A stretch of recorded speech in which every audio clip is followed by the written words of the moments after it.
Young man, the only thing that's wrong with money in this country today is that the wrong people have it. Fortunes are being amassed by nincompoop millionaires who have attempted to set up an aristocracy of wealth instead of achievement. Does that answer your question? Yes, sir.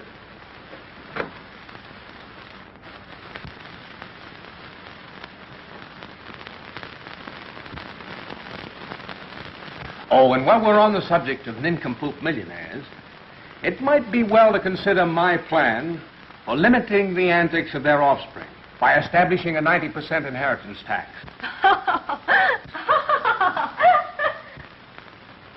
Evidently, Miss Corning, you don't agree with my idea. I certainly do not. How do you expect to pass the examination in this subject? And what kind of notes have you been taking? May I see them, please? Bring them here, Miss Corning. And please hurry, you're holding up the class.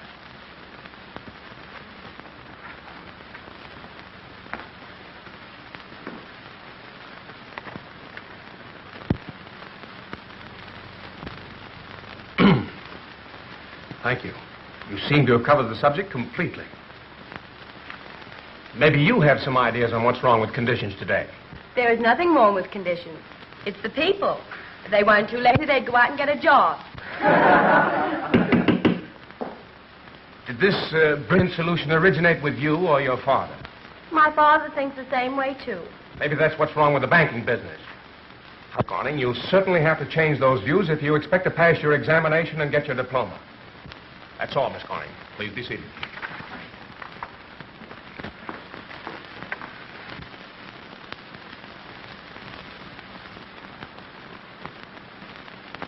I won't allow you to make me the laughingstock of this campus just because I don't agree with your silly ideas on finance. My ideas on finance are the result of very careful study. And so are mine, plus experience.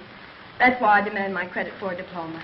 What's a diploma to you? A mere whim. Maybe you'll be on the Riviera this summer, annexing some moth-eaten Baltic prince. Now, what were we talking about? My diploma. I must insist on your changing those marks. You must insist. The trouble with you, Miss Corning, is you have an exaggerated idea of your own importance, simply because everybody kowtows to you. I don't see you doing any kowtowing. And besides, is there anything wrong with me? Yes, there certainly is. You're what I'd call a campus menace. Menace? Yes, your influence on the young men of this university is demoralizing. How dare you? I don't mean what you mean. Just what do you mean? Well, young men in the classroom see a solution to the economic problem in you. What? Instead of marching progress through education, they figure they can end the depression by marching to the altar with you.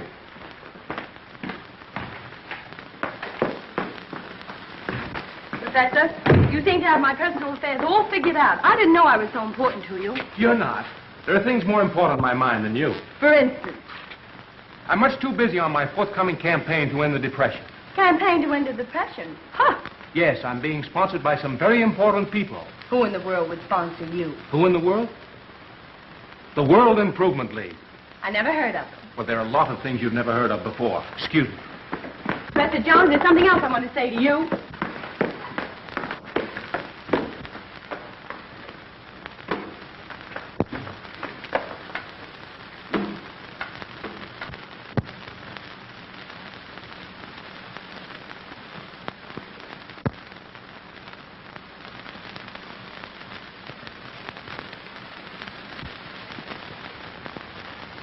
Jones's conduct is outrageous.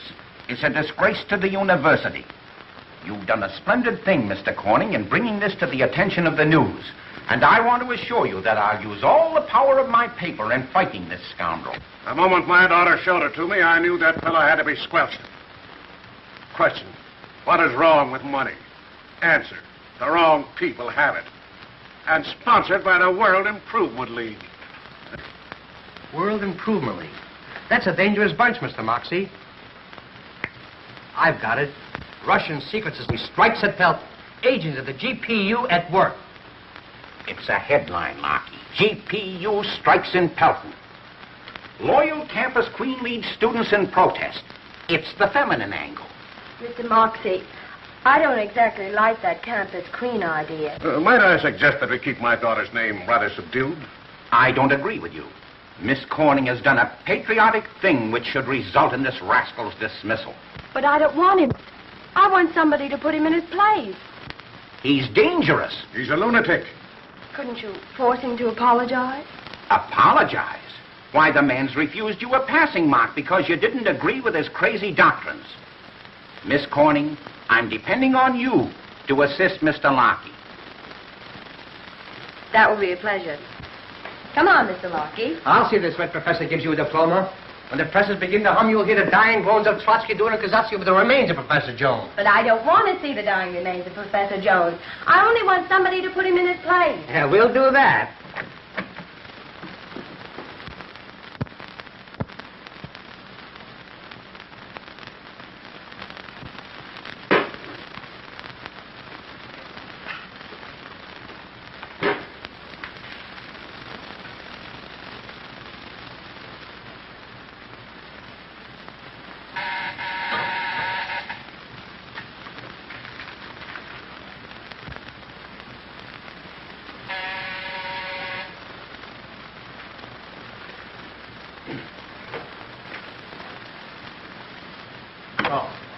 Good morning. Good morning, Professor Adams. Good morning, Reggie. And how's everything in Russia this morning? I don't want to hear about it. Oh, there's a very nice photograph of you on the front page, Reggie. You'd be delighted at this, really. Ah, how about a nip of vodka? Or a drink of music, or whatever they have on the Russian steppes for breakfast. If you want a cup of coffee, help yourself. But don't mention anything Russian to me. I never drank vodka, and I hate caviar. Tell me, Reggie, how did you come to pick on the richest girl in Pelton when you want to start a fight? Professor Adams, if you had to sit in front of that grinning face and expound your theories on finance, surplus, and distribution, you'd know what I've been up against. Did she disagree with you? Well, not in words. She just smiled and kept on smiling, with that sickening grin on her face. Like this. Oh, worse than that. When I mentioned what should be done with wealth, I thought the poor girl had some affliction of the face. Well, maybe she has ideas, too. You know, people with money generally do. When I marked her incorrect in class, she had the nerve to suggest that I should go and get some money and see if it changed my ideas. And that ended it, I suppose. Ended nothing. She began to stay after class, and then she got to walking home with me afternoon. Walking home with you? Sounds almost like a romance. Romance, blah. She just wanted to tell me what she thought of me and my ideas. Good old Jonesy. I bet she didn't make much headway with you. You were just wasting her time. And you were wasting your time when you got mixed up with this bunch of radicals. This World Improvement League. Who are they? Oh, just the World Improvement League. Now, who's at the head of it? Well, I'm the president. You're the president? Also the vice secretary, treasurer, sergeant-at-arms, and janitor. Oh, there isn't any league. I just made it up. You have a genius for getting into trouble. Well, I had to do something to look important. Reggie, you'd better apologize and give Miss Corning anything she wants. Just because her father happens to be a rich man who's helped endow this university? No. Just because you happen to be a poor professor who has no right to opinion. And if you want to eat this summer, you'd better pull in your horns and give this girl her diploma. I'd rather resign. Uh-huh. Look at this. Hey, Bill, come here. Grab a picture of this. This marks a spot. Secret meeting place of the GPU.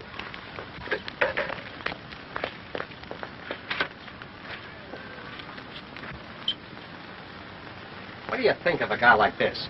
They give him a beautiful place like this, free to live in, and he bites the hand that feeds him. That's gratitude for you. All right, Jones, now come clean. I want a story out of you. That isn't Professor Jones. There he is. Hey, wait a minute. Trying to get away, hey? Well, the news wants a statement from you in full. Now, wait a minute. Where did you first meet this guy, Trotsky? I met Trotsky at a Russian dance. There was blood on the snow. But we danced because we just murdered another journalist. Stop it, Reggie. Wait a minute. He turned himself to press. Come on outside. He turned himself to fourth estate. I'll show you an estate right out here. Come on. Good morning, Professor. Nice day, isn't it? On the contrary, I just had a cable. It's raining in Russia. One moment, please. I represent the news. Self-satisfied, brainless, substituting money power for logic. How dare you? I'm referring to the news. Sounded personal, like something you said to me. Any slight observations I may have made to you while you were a member of my class were meant solely for the improvement of your mind. and have undoubtedly been wasted. Is that so? Why did you come here anyway? I came here on a matter of apology. Oh, so you're sorry now. Don't you think it's a little late after this underhanded assault on my character? I came here to give you a chance to apologize and explain your connection with this World Improvement League. I refuse to comment on the World Improvement League. You refuse to settle your connections with it? That's impossible.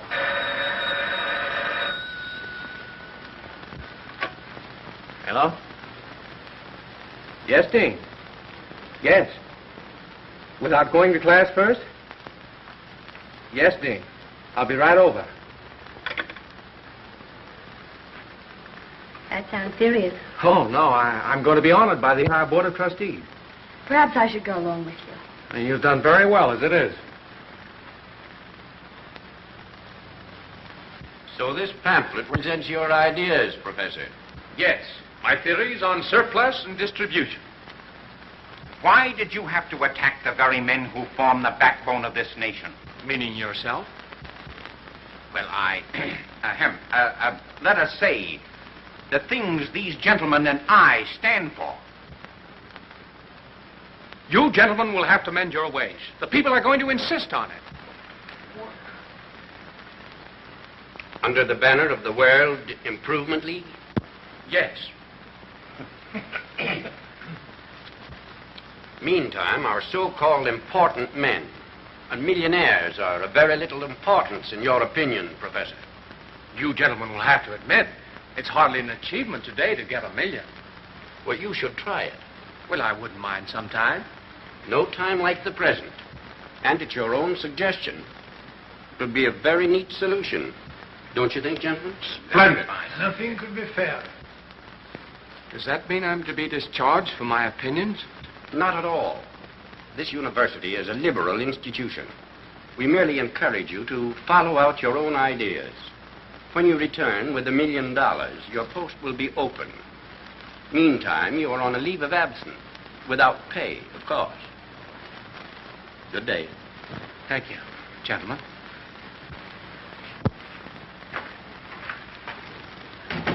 Well, that was getting out of a difficult situation very neatly. Thank you. I don't think so. I'm against letting him off this way. I'm going to see that he's trailed and his activities exposed. Conference over so soon? Yes, everything passed off very nicely. You're to get your diploma.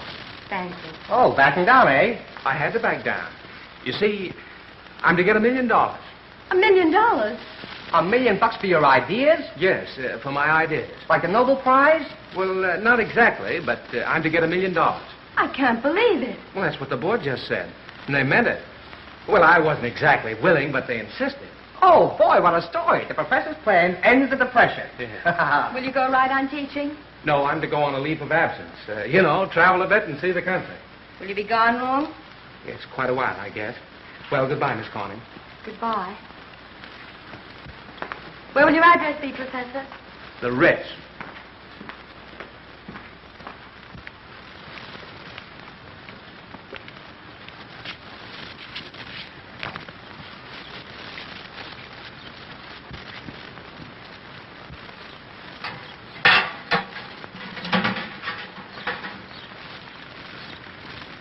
Beg pardon, pal. I'm a stranger here. Could you help a fella? When are you going to quit being a stranger around here? Oh, me? You got me wrong, pal. I gave you $1 yesterday. No. It was the day before yesterday. All right, Pete, I got you this time. What is it, officer? This man trying to panhandle you? Panhandle? We got orders to round them up. The news is running a campaign against these street beggars. Mr. Moxie's news? Yes. Well, I'm sorry to disappoint Mr. Moxie, but this gentleman happens to be a friend of mine. Wasn't he trying to make a touch? Why, certainly not, officer. As a matter of fact, I was trying to borrow $2 from him.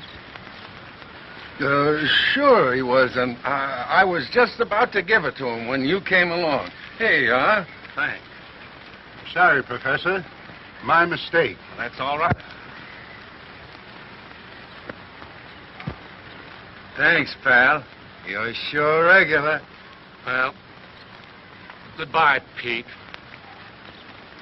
Hey, Wait a minute. Where's my $2? I'll credit them to your account. Oh, you're only fooling, Professor. I'm not fooling, Pete. I'm out of a job, and I've got to get $1 million. This is a very good start. Say, that's the only $2 I got. You know, Pete, Oh, you couldn't be a panhandler, Professor. That takes technique. maybe you could teach it to me. Why don't you try some other racket? The other fields are overcrowded with millionaires. Your profession is the oldest on earth. Not a millionaire in it. Pete, you and I are going to form a merger.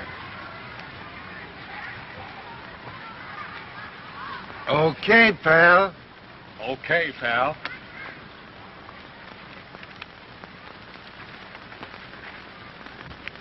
Now I'll explain how we work this racket. Here we are. Penny to gouge left this mark. It means easy up to a $50. So we have a little system in this after all. Sure. Now I'll show you what we call the Civil War Act. Get a load of this.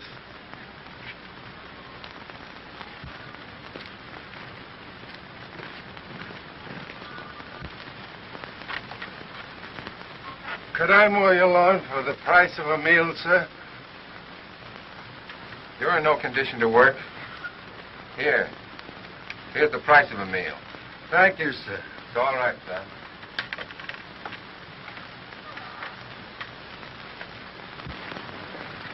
No. Like this. Look. Put the elbow in, the pinky out. Now shake it. There you are. Now you got it.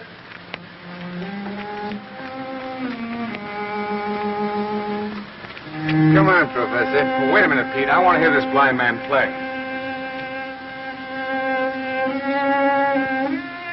I'm afraid you have no soul for music, Pete. Why, this poor man's a genius. He should be playing in concert. Ixnay, pal. We're in the same racket. Hey, what's the matter, Pete? You trying to clear my act? Listen, Mochi's my pal.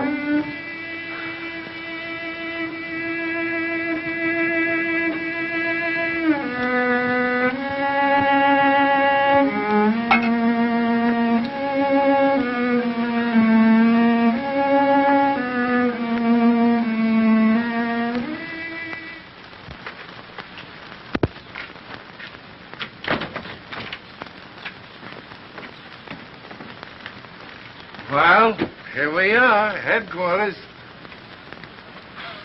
Hotel Fritz. That's funny. What's funny about it? I told a certain party I was going to stop at the Ritz. Oh, well, when you're under Fritz, this is the Ritz.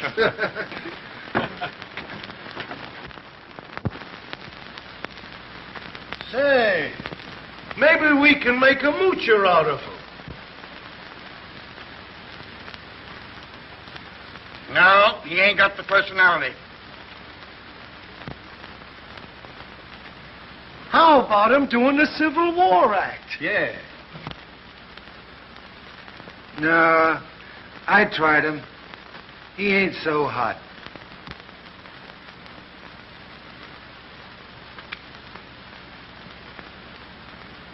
Just what are you good at, Professor? Why, theory of finance, history of banking, surplus and distribution. Oh, words to that effect.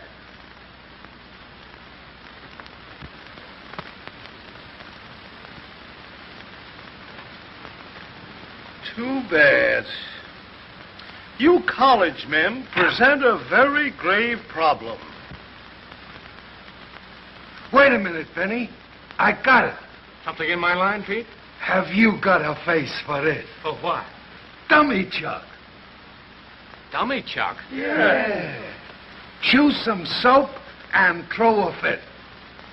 Oh, I'm not going to throw fits. That's too simple. Yeah? Well, let me tell you something. It takes a good man to chuck a dummy. Yeah, go ahead and show him, Pete. Keep your eyes on me.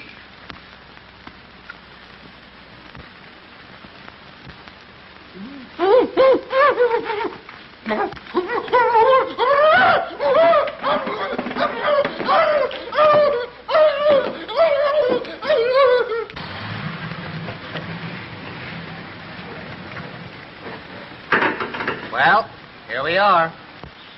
What do you suppose he can be doing in a place like this? Maybe this is the headquarters for the World Improvement League. You just let me handle it.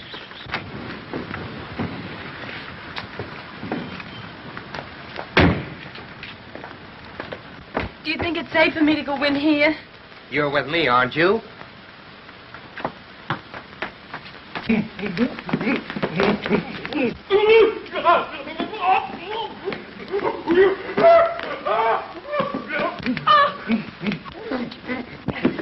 Listen, you get away from that guy. He's got hydrophobia. Oh, somebody do something. Don't stand there. Get him to a hospital.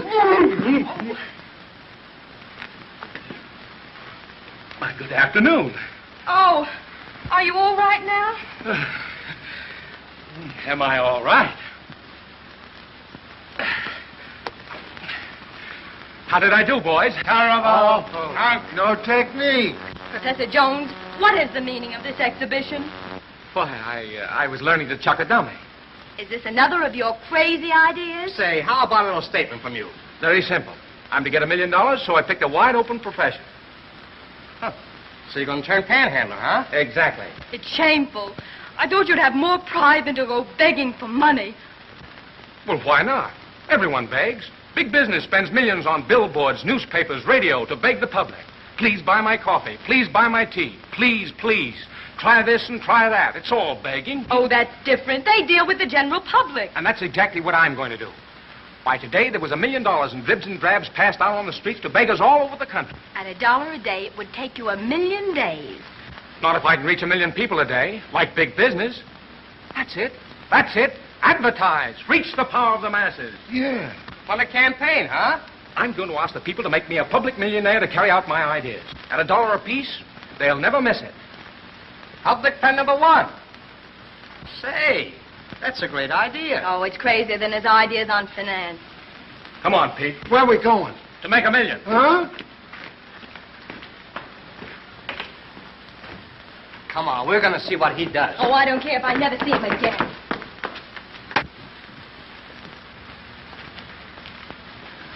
The guy says you got to take out 10 words or pay another $1. I don't know how I can change a word. It's perfect as it stands. Certainly. Wanted 1 million people to give me $1 apiece to make me the first millionaire by public subscription. You'll never miss $1, and I promise to give you more for your money than any millionaire that ever lived. Address, Professor Reginald Q. Jones, Fritz Hotel. Now, how could I cut 10 words out of that? It sounds perfect. Say, that's a swell idea, Professor. You know, I almost feel like kicking in $1 myself. You surely don't intend to run that crazy advertisement. My intention has nothing to do with it. It takes $1 more than we got. If $1 is all that keeps you from making an utter fool of yourself, I don't see why I shouldn't help complete the job. Ah, the first of the million. Thank you. Settle our advertising account, Pete. Right. Say, that's a great idea, Professor. In the good old days, I used to run all kinds of campaigns to collect money. You know, the big clock in the park to show how the funds were going. I collected money for everything, from Belgium to homeless cats. How about $1 from you? Say, listen, why don't you stop kidding? I used to run these funds on a percentage. I like your style, and I know just what you need. Only from now on, kind of ease up on associating with guys like this. Why, you... I'm not taking you in on this, Larky. Don't you worry. From now on, it's in the bag. I'll do everything. You wait till Moxie hears about this. Oh, don't tell him. He hates me. He'll spoil everything. Come back, Larky. Oh, I'd love to take a sock at that guy. Yes, I know just how you feel. And I hate to tell you what else he said about you, Chief. I tell you, that guy's a menace. From professor to panhandler. From public benefactor to public beggar. He knew all about finance in college, but now, when he's on his own resources, he can't do anything but beg for charity. I'm going to make him the laughing stock of the nation. Yes, Mr. Moxie. Hold everything on the front page for a big box head and send me in a cartoonist. Open up the entire syndicate in the Associated Press. When I get through with him, 1 million people will be laughing at him.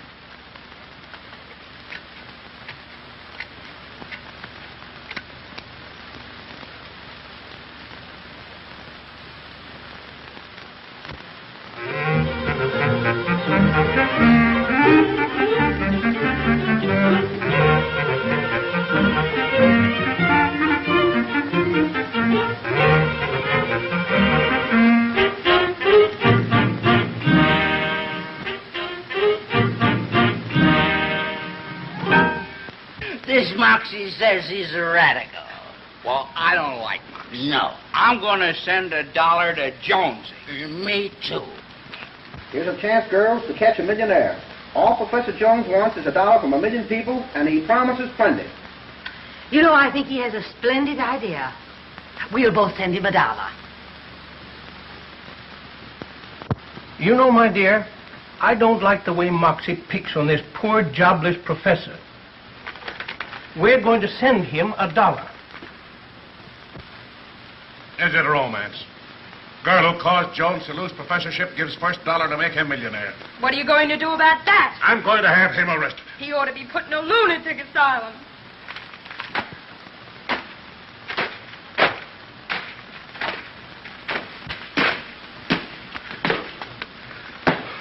Tough luck, pal. It's that reporter, Lockie. I'd like to get my hands on him. I'd like to get my hands on the mug that slipped this piano record on me.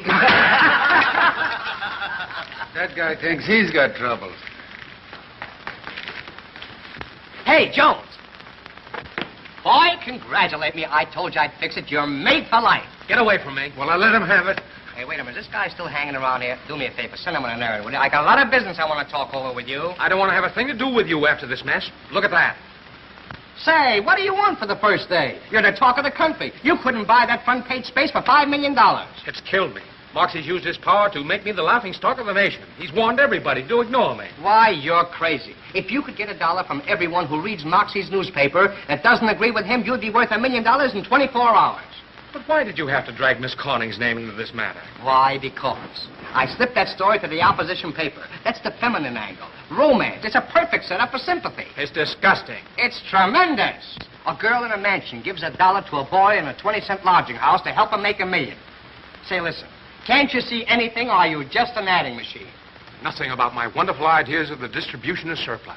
Just a lot of cheap notoriety. Why, your cheap little ad wouldn't mean a thing by itself. It's the combination. Look, you're the underdog. The public loves you. It's you against Moxie and his millionaires. And I'm going to keep him pounding and hounding you right into $1 million. Right now, I'd take a cup of coffee for my chances. Right now, you're going to get a sock in the nose. Now, Pete. Hey, Jones. Come here. Some letters for you. Are you Professor Reginald Q. Jones? Why, yes. Are these letters for me? Yes. Must be over 2,000. Why, here's $1. Here's another one. In less than 24 hours. What did I tell you? 2,000. Hey, wait a minute, you guys. Hey, let's eat. Keep your fins off. Robbing the mails is 50 years. Oh, yeah. Help me open this here. You started all this. I only wanted somebody to put him in his place, and you had to have him fired. Why don't you go to Florida, Europe, anywhere? Get away from all this. Do you think I'm going to let him drive me out of town? All right, sit down and be quiet. I know how to get rid of him. How? I've been in touch with Mr. Jones. He's coming here to see me. What does he want? Well, he's coming to see me on business, and that can mean only one thing. Money. Money? Yes, I imagine his price won't be very high. You're going to buy him off? A few $100s will mean a lot to him. Professor Jones to see you, Mr. Corning. Send him in. And you keep out of this. I'll put him in his place. Good morning, Mr. Corning. And Miss Corning. Oh, all packed, I see. Yes, that's all I had. Well, let's get it over quickly. How much? $25,000. 25,000. Yes. Even Miss Corning will have to admit that's pretty fair. I think it's just like you. Yeah, it's ridiculous. 500 would be a lot. Well, it's $25,000, I tell you. See here, Jones. Haven't you caused my daughter enough annoyance without this? It annoyed me somewhat to be discharged. But I'm willing to call everything square. I suggest that you take 500. That's about a half a year's salary. You can go out west where I may find you a small position where your ignorance of finance can do no harm. You think I came here to ask you people for money? What else? I came here to deposit $25,000. The result on 2 days' returns on my campaign to raise $1 million. 25,000 in 2 days? Yes, sir. Well, of course, Professor, that alters everything. And the First National is the proper place. Sound institution, I'll have an account open for you right away. Just a moment. I don't want to open an account. I want to change into 25 $1,000 bills. And then I want to rent a safety deposit box. Oh, yes. Yes, Mr. Corning. Get a safety deposit box for Professor Jones and have his money changed any way he wants it. He'll be right out. Yes, sir. Thank you, and good morning. We certainly squelched him. We certainly put him in his place. He put himself in his place, right into the hands of the postal authorities. Yes, Mr. Corning. Get me Post Office Inspector Hardy. Yes, sir. No, they ought to be very interested in a secret fund obtained through the mails to be distributed for purposes known only to Professor Jones.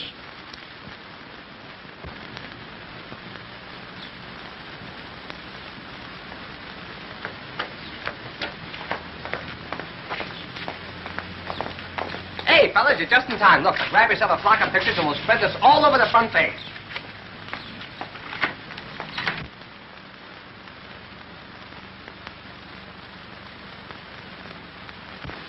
I've studied your plan for distributing distressed surplus at cost and feel it to be a blessing for manufacturers like myself who face ruin unless we can dispose of surplus to meet bank loans. What is the actual labor and material cost of this to you, Mr. Travis? 90 cents. And the retail price? About $3. Well, if you leave this here as a sample, I'll see what I can do. Thank you, Professor. Good day, Mr. Travis. Good day. This'll kill you. From an old maid in Kankakee. She's got a surplus of love that needs distribution. Father.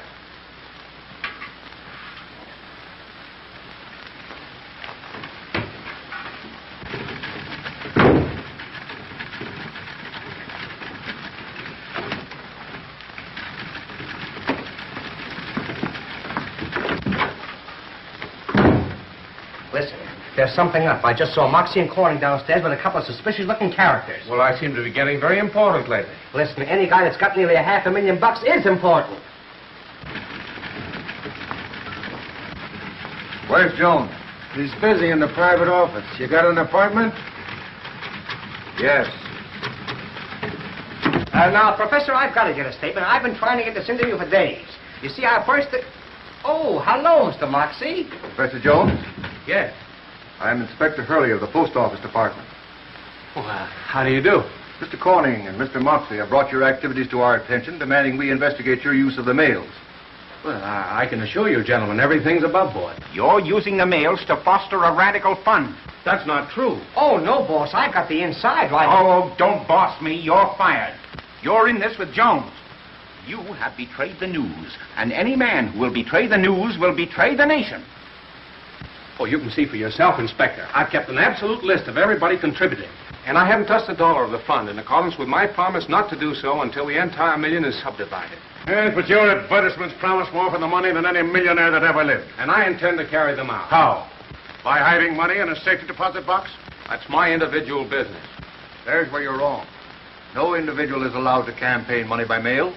It would be different if this were an organization. But this is an organization.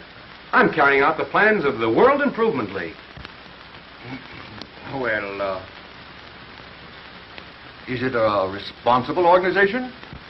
Oh, yes, they're a fine body of public-spirited citizens who are in absolute accord with my theories on the distribution of surplus. In that case, I would suggest that you bring your board of directors to meet the directors of the First National Bank on Friday morning. Friday morning? Yes? Yes.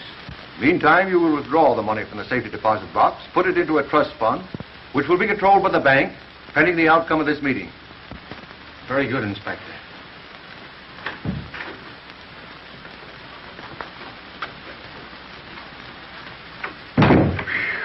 What's the matter? Don't let them get you down, pal. Boys, that's the finish. Huh? What? There isn't any World Improvement League. No? No. It's just a name I made up while I was at the university. To make people think I was important. There goes $500,000 right in the hands of the bankers. And we didn't even take cigarette money out of it. Well, We've got a lucrative profession still left, Pete. Wait a minute, pal. When the directors of the First National Bank gather around the festival board Friday morning, they're going to see the finest bunch of public-spirited citizens they ever saw in their life.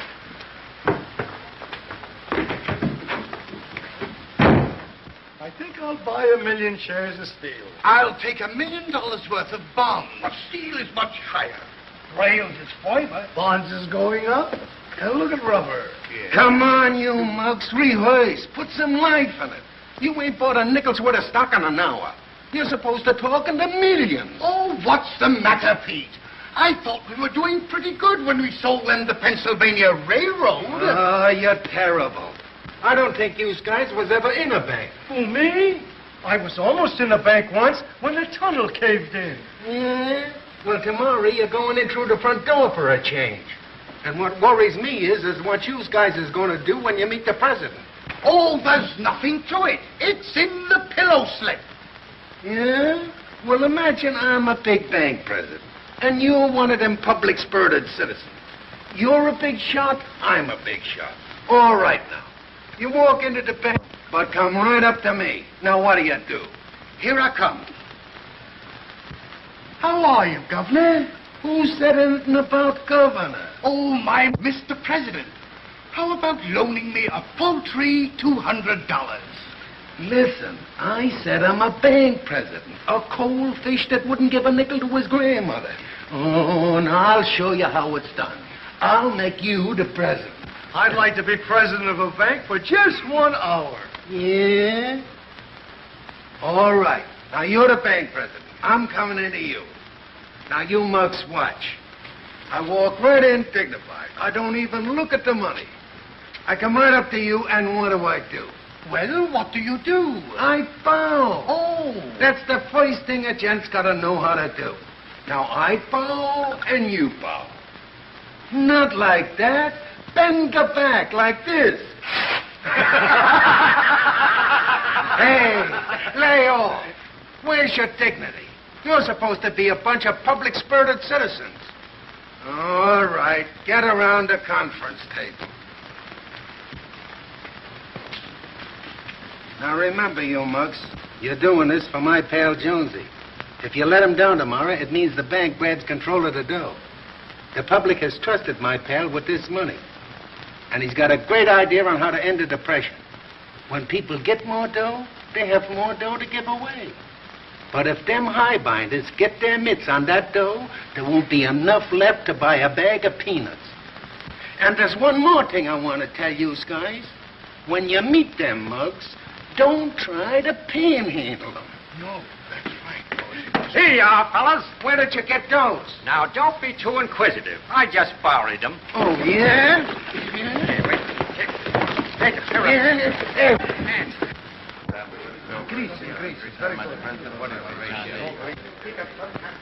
Well, Professor, your board seems to be getting along nicely. Oh, yes, they always do manage to get along.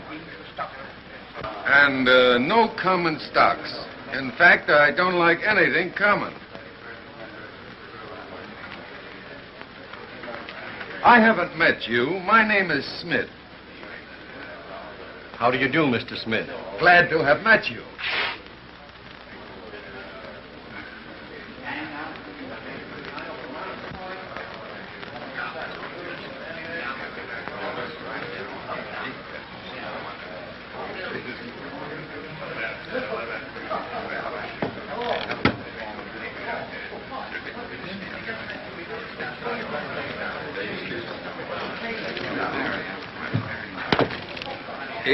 Ixnay, and Scray. I beg pardon, Counselor. Our London delegate has forgotten his cigar case. Oh, that's too bad. It's all right. What kind of cigars do you smoke? Corona. Right. Thank you, Counselor. Oh, that's all right.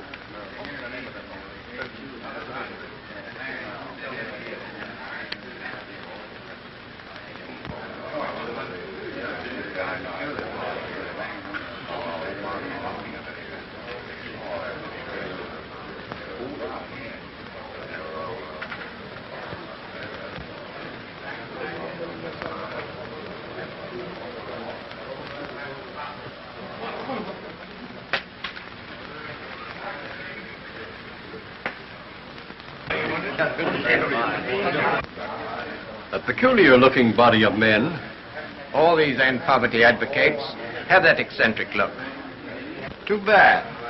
I didn't know conditions were so bad in your country, Counselor. What a dirty dog. Your delegate from Greece was telling me of the terrible conditions in the food situation. Why, you didn't understand him. He don't talk good English. I'll speak to him in his mother tongue. Ixnay, scray, or I'll break your acne. He's a umche, ukase. Scray, umbe. Okie dokie. I knew you didn't understand. You see, he wants to put the entire funds of his government in your bank. Well, I'll be delighted. Thank you, Counselor.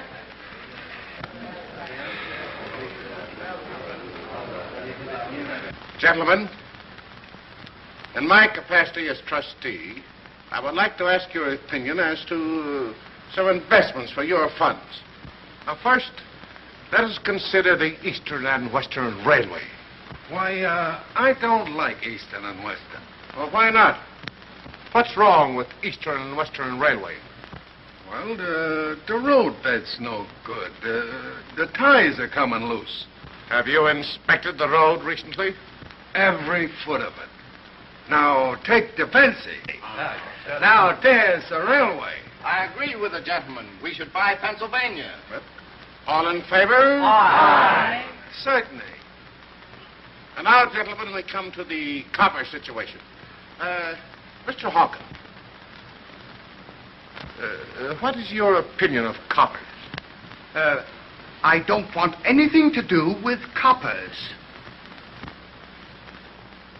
You consider them unreliable? Well, I'd rather not take a chance with them. Those are my sentiments exactly. Righto. I don't like coppers myself. I suggest we avoid them entirely and take up the silver situation.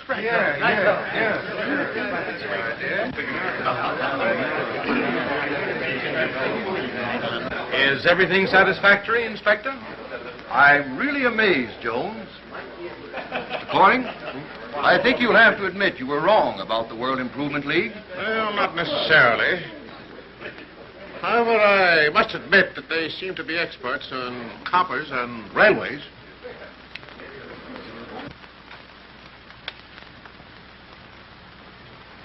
Well, if it isn't Miss Corning. Late again, just like the first time. But don't you worry about it. I got all the details, and you and I will write up together for the news. How's that? I had an idea you were fired. Fired? Who, me? Good old Moxie fired? No, say, he and I like that. See that? That's me. Now, wait a minute. I wouldn't go in there if I were you. There's a very important meeting in there. You know, all the big shots. They might not like that. The World Improvement League? Yes. I'm really curious to see a fine body of public-spirited citizens who would approve Professor Jones's ideas. Oh, now, wait a minute. Why don't you and Jonesy call this quits? He'll soon be in your class. You know, he's almost a millionaire now.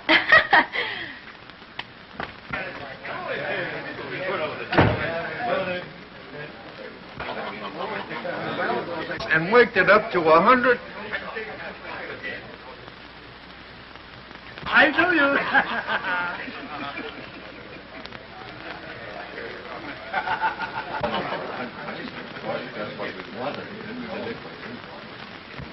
Irene, what is it? Are these the members of the World Improvement League? Oh, yes. What's funny about it? They're a bunch of panhandlers. How do you know? I saw them the other day. They all live in a cheap hotel at the other end of town. Their business is living by their wits. Professor Jones was with them when they thought of this idea of how to get money. Is this so, Jones? I'm afraid it is. Well, this alters everything. I think you'd better turn the fund over to the bank to be redistributed to the public. Inspector, I appeal to you to give me a chance to complete this fund. The public gave me this money to carry out my ideas and not to turn it over to these men. We see money and its uses in a different way. They represent possession, privilege, power. Well, there's something wrong with their ideas, and men like myself want a chance to try something different. Another brain trustee. Out of my way, I've been contaminated. What an insult. I'm going to recommend that this fund be impounded. This money was contributed on consideration of what you would do if you had $1 million. And you're short of that mark. But I can get this $1 million if you'll only give me leeway to operate. I'll allow you 15 days. If at the end of that time the fund is not completed, I will order it distributed back to the public through the bank. Thank you.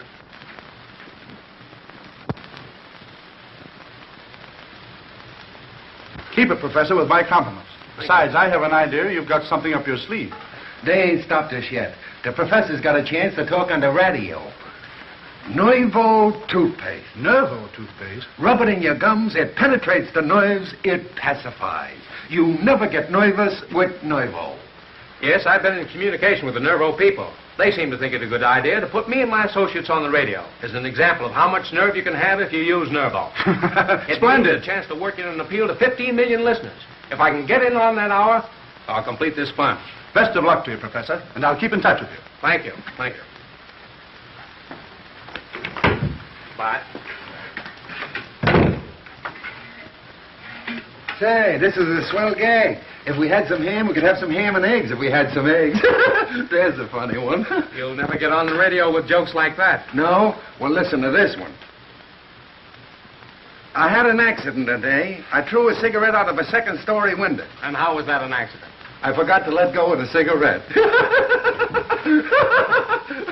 Well, I'm glad you guys have got something to laugh about. Any word yet? Yeah, I just came from the bank. It's full of clerks running up a lot of expenses and only one sack of mail. Nothing from the Nervo company? No, but Corning promised he'd let me know just as soon as anything came. Well, they promised to advance me $1,000 expense money to bring the boys to Chicago. Yeah.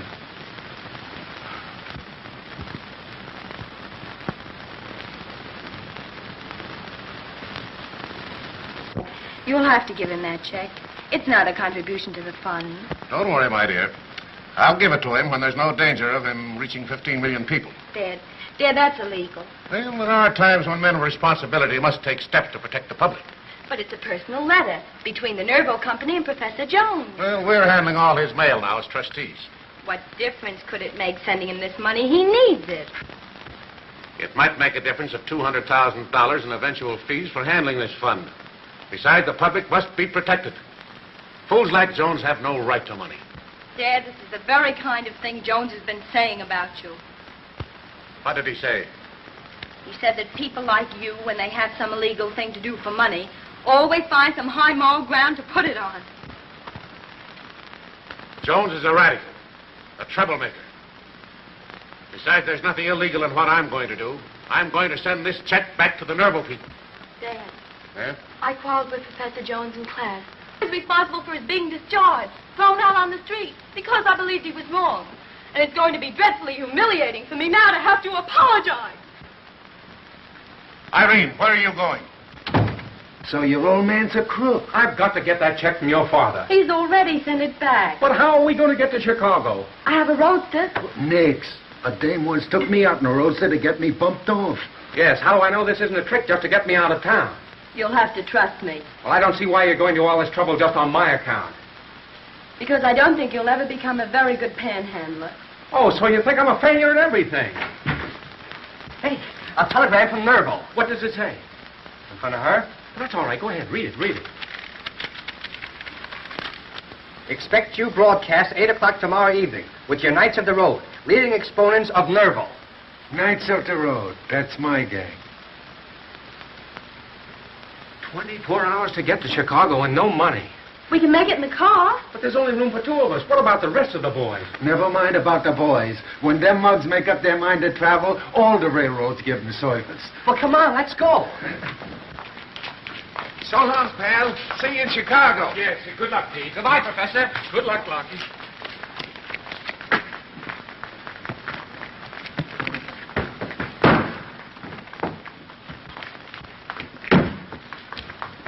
It's Dad. Hurry.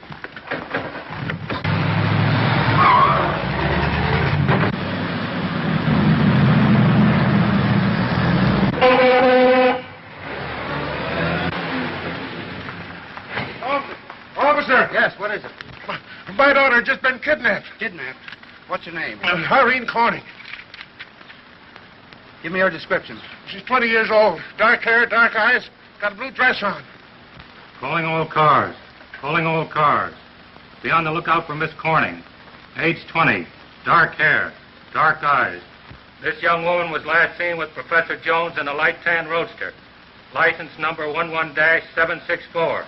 Extra, extra. All about the kidnapping. Heiress kidnap. Extra. Paper, mister?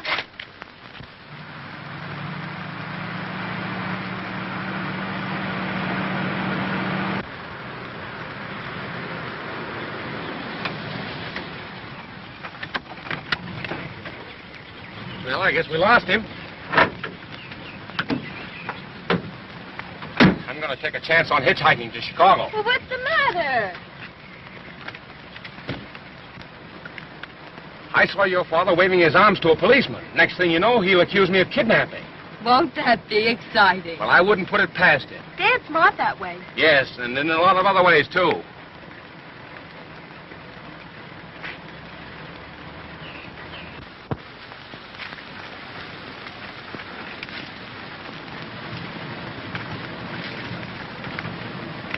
Want to lift, mister? Why don't you go back home?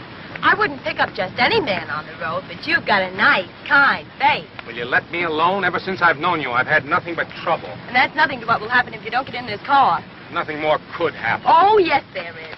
If you don't get in this car, I'll tell them you did kidnap me. Oh, you wouldn't do that. I'm going to get you to that broadcast if it's the last thing I do. Reggie. Huh? That's your name, isn't it? I mean your human name, if you've got one. Looks like I'm being the one that's kidnapped.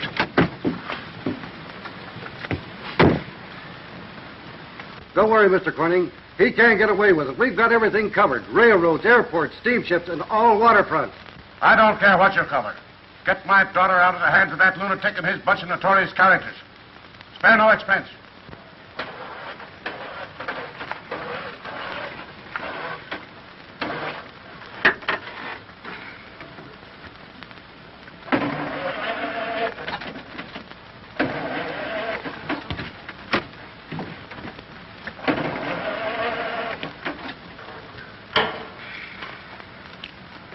We're out of gas. Well, let's get some. Have you got any money? Yes, $790,000. But not a cent with me. Your father's got it all. How about you? I left so hurriedly, I haven't any money either. Oh, that's nice of you. Leaving me high and dry in the middle of nowhere. Oh, why should I do that? Well, I can't understand it unless you enjoy getting me into trouble. Try to get yourself out for once.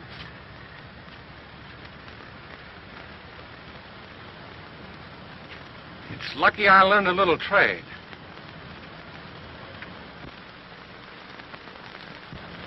There's a house over there. Get a load of this. What's happened to your hand? That's what we call the Civil War Act. No man would make me mow lawn with a hand like this.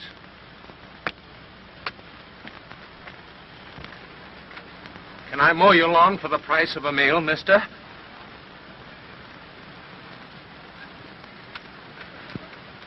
You certainly can.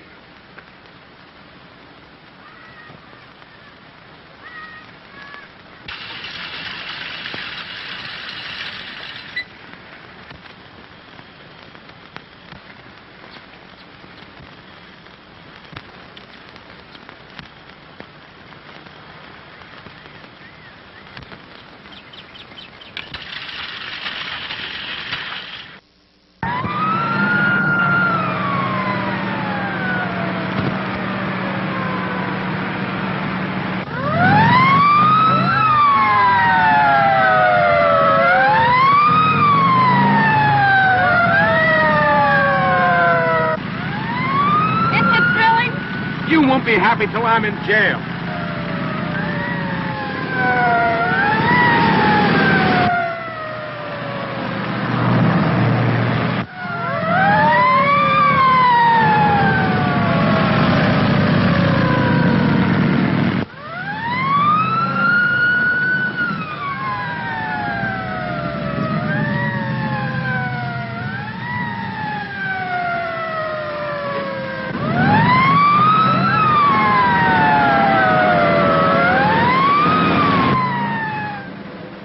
idea. I've never had so much excitement in all my life. I don't know why I ever let you talk me into this.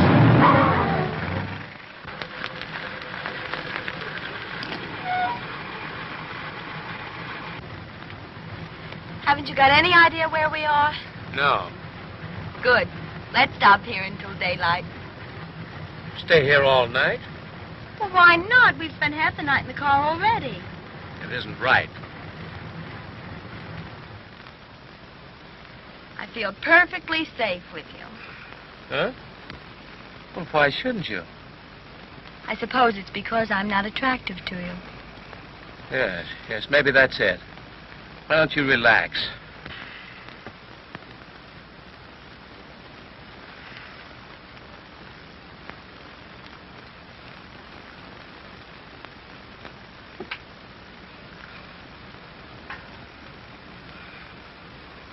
Professor, Yes. what are you going to do if you get $1 million? Distribute the surplus. Will it make any difference in your life to get this money? Yes, change everything. Good. Tell me about it. The trouble with this country is the uncertainty of disposing of surplus. The manufacturer sold part of his goods at a profit and was sure the remainder would be bought by the government at the cost of material and labor. There could be no business failures. I don't think you're listening. Yes, I was. You were talking about what was wrong with the country. Well, what is it? The trouble with the country today is surplus women and no distribution.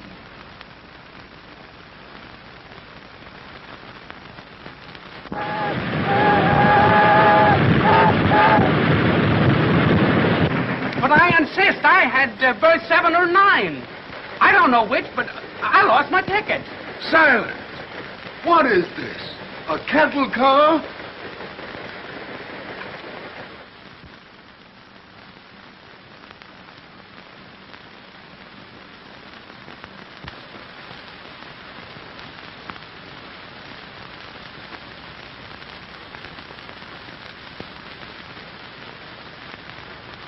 I tell you, Chief, there's no sign of Jones.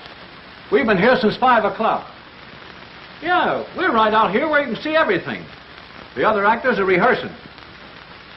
Okay, Chief.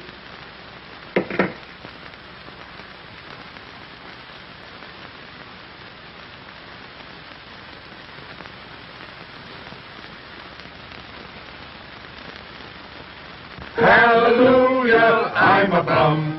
Hallelujah, bum again. Hallelujah, give us a handout. Give us a pie, or give us a... Hey, I thought you told me you could sing. I could sing like a canary if them cops wasn't watching us. Oh, shut up. They can't hear us. All right, boys, we go on the air in 5 minutes. You come on after I finish my announcement. Okie doke. Oh, thank you.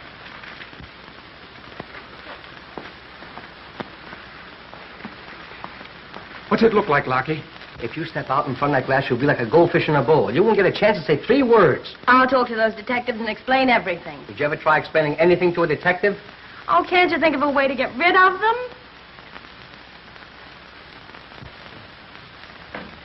I got it. Huh? What? Now, that's thinking fast, Pete. Listen, you go on out there and make this the performance of your life. Come on, go ahead.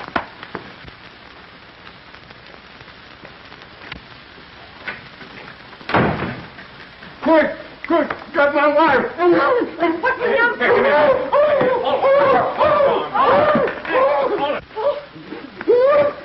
Stand back! Stand back! Get in there! And now for the biggest event in the history of Nervo, the famous Professor Jones, whose appeal over this station, we hope, will complete his fund to distribute the wealth. Don't let him bite you back!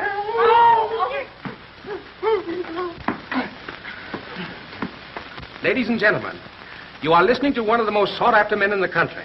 As you probably know, I am wanted by the authorities for the kidnapping of Miss Corning. But I have a surprise for you. Miss Corning is standing near me and will speak to you in just a few moments. Let go of Matt. Let go of Matt. He'll run down like a clock. Meantime, folks, I appeal to you to send me $1 to help complete a fund that is already 4/5 subscribed.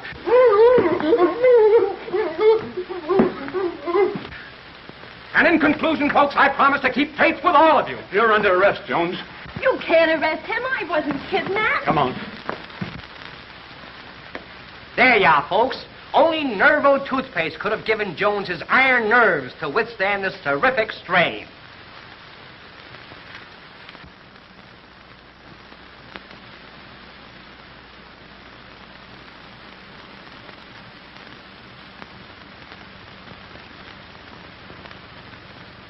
Here, take those down to the express office. Get them right off, will you? Hey, Benny, come here. Take those parcels down there. Okay, Doug. Take them up.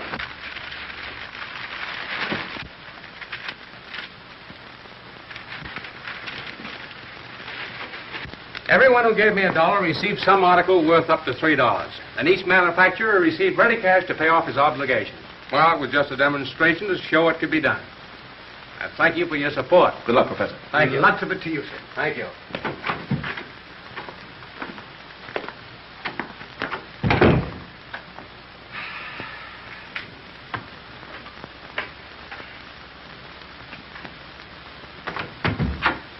How's the millionaire this morning? Hallie, just plain Professor Jones again.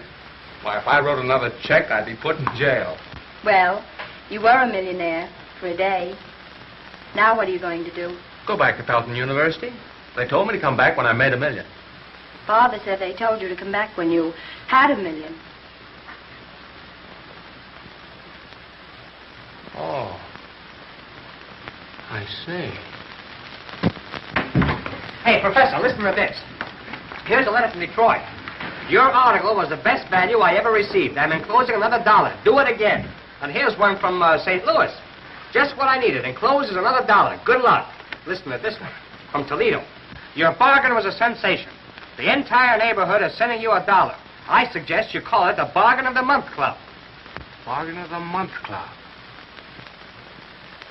Say, that's a slogan. That's terrific. Why, you'll have another $1 million in no time. But how can we stay in business if we don't make any money? I bought and sold at cost. Well, I've got an idea. If you charge 1 penny apiece on 1 million subscribers, you make $10,000 a month. Say. Why, it's a business. You're telling me? I'll have to have a staff. We'll have to open up branch offices all over the country. Well, why not? Pete, you start for Boston to handle territory there. You've got to go to work. White, I think the success has gone to your head. Mooch, you take the San Francisco branch. All right with me if you make these other mugs work. All right. And Sophie, you take Hollywood. Yes. If anybody takes Hollywood, it's going to be me.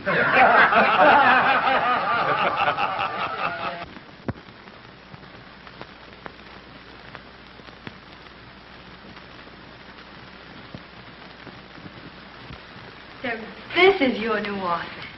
Yes. How do you like it? Oh, it's beautiful. You see, my theory on surplus and distribution was right. Seeing you're so successful, I'm going to open an office myself. You are? What for? To distribute surplus women. We're just coming to that. Reggie.